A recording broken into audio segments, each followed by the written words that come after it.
Well, I'd been saying I was going to do a video on the seat that we use, and we got it mated with a seat post.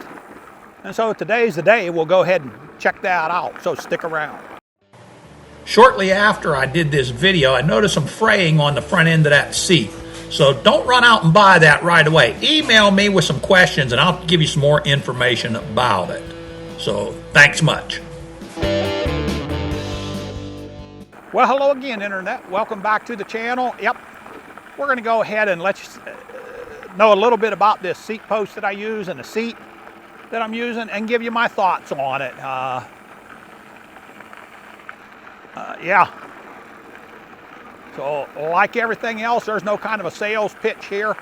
I'm just telling you what I use and let you decide for yourself.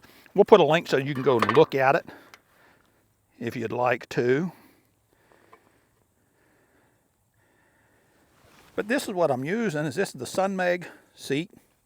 As you can see, it's actually much smaller than most of the quote e-bike seats, but it is good and soft. Has ventilation underneath. That's nice. It's even got a guard underneath so that if you have a hornet come up through there, why, you're going to be safe. I've heard a lot on the reviews when I got this about that reflective tape peeling off. Well, we've got, I don't know, 700 to 800 miles on this because I had it on this original Biktrix bike that I had, and I've not had any peeling at all with it. It certainly helps that it comes with blue highlights for this particular bike. And when I got this, it was, I want to say it's under $20. I'll drop a link down below and you can go ahead and take a look at it.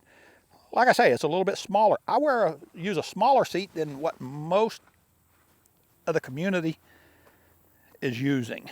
On my mountain bike, I use an even smaller seat. We've got this matched up to the Suntour suspension seat post.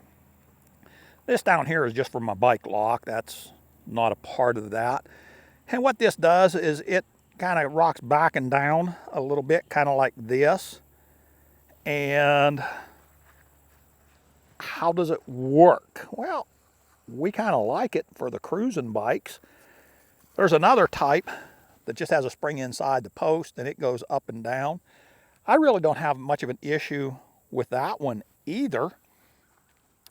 There is an advantage to this in that any of these seat posts that have a suspension in them, they are going to change from where your seat is to the center of that crank down there, and you're going to lose some efficiency. If you're coming straight towards the crank, which is what like the zoom posts do, you're going to lose every bit of your suspension. You're losing it in the geometry between the two places right there. If you're coming back and down, you're not going to lose quite as much of the distance in between there. Does that make a big deal? Well, if you had hip issues, it could make a big deal. I spoke with some people about that. If you have certain back issues, it could be a real big deal. The zoom seat post is approximately, I'm going to say roughly $100. You can get it sometimes cheaper than that. Some places it's more than that. So I'm going to say it's about $100. And like I say, we'll throw a link to that down there. The suspension post, like a zoom type post that goes straight up and down, they're anywhere from $20 to $30, $20 maybe $35. And you know, I'm going to say they're different. They're not, one is better and one is worse. They're different. If there's no issues with anything, well, that zoom type post is not a bad thing. That's usually on the younger crowd. Looking to make sure that wasn't a scratch on my paint. Man, I really got to get this thing cleaned up.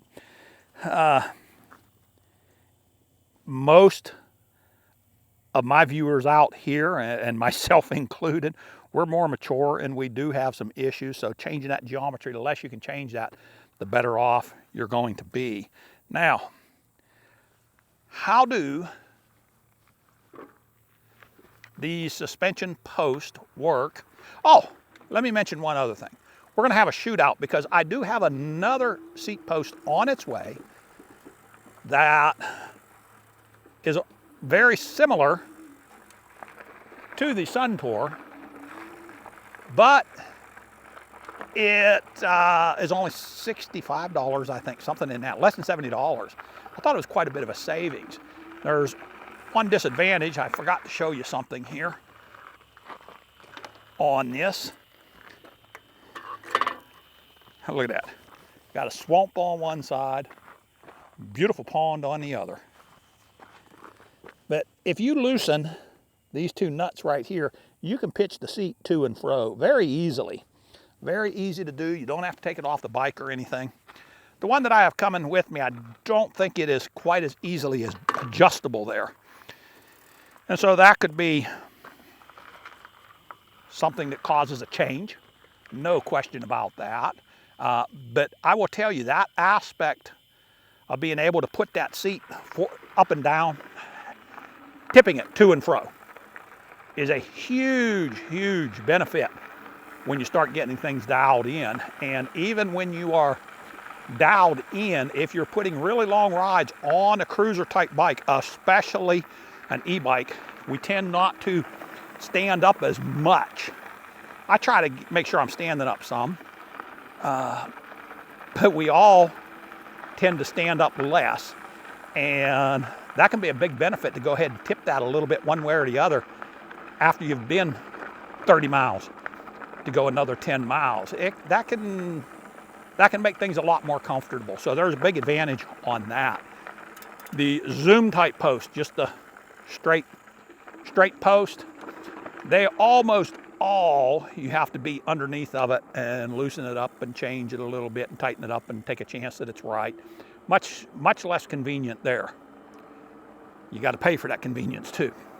Now, how do these compare? I have heard people say that they're, you know, like a full suspension, and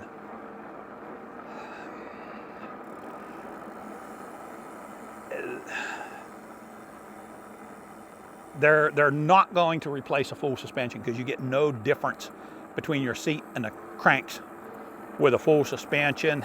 And a very high quality, I've ridden some lower quality full suspension bikes, medium quality full suspension bikes, and I've ridden a couple of very high quality full suspension bikes, and I will tell you, I would like to say they're not even in the same ballpark, but I don't think they're even in the same game. To be very honest with you, there's such a drastic difference between them. And there's no seat post in the world going to replace a high quality full suspension bike. Well, there are no seat posts in the world that cost $10,000 either. So, you know, you got to take that under consideration. No question about that. But that's what we got. Like I said, the seat itself, I am stoked about that. I really, really like the seat itself. The seat post, I like it for the cruising bike. I've tried this one. I wasn't too crazy about it on my off-road bike. I'm gonna try this other one just because I got it on a good deal. And so I'm gonna try it, but I'm more inclined to get a dropper post for the Trek bike. So, but hey, I'm gonna pull back into the house. So with all that being said, hey, if you'd like to follow along, see some of the crazy things that a non-biker does on an e-bike and a mountain bike, beat himself up, hit the subscribe and hit that bell so you don't miss any videos. And drop a comment below what your thoughts are between these different seat posts, whether it's the cheaper ones, the more expensive ones, middle or full suspension bikes. I'd love to hear what you guys think about it too. So, till the next one, hey, Southern E-Biking telling you, stay safe, God bless, and keep the wheels turning. Once again, we are out.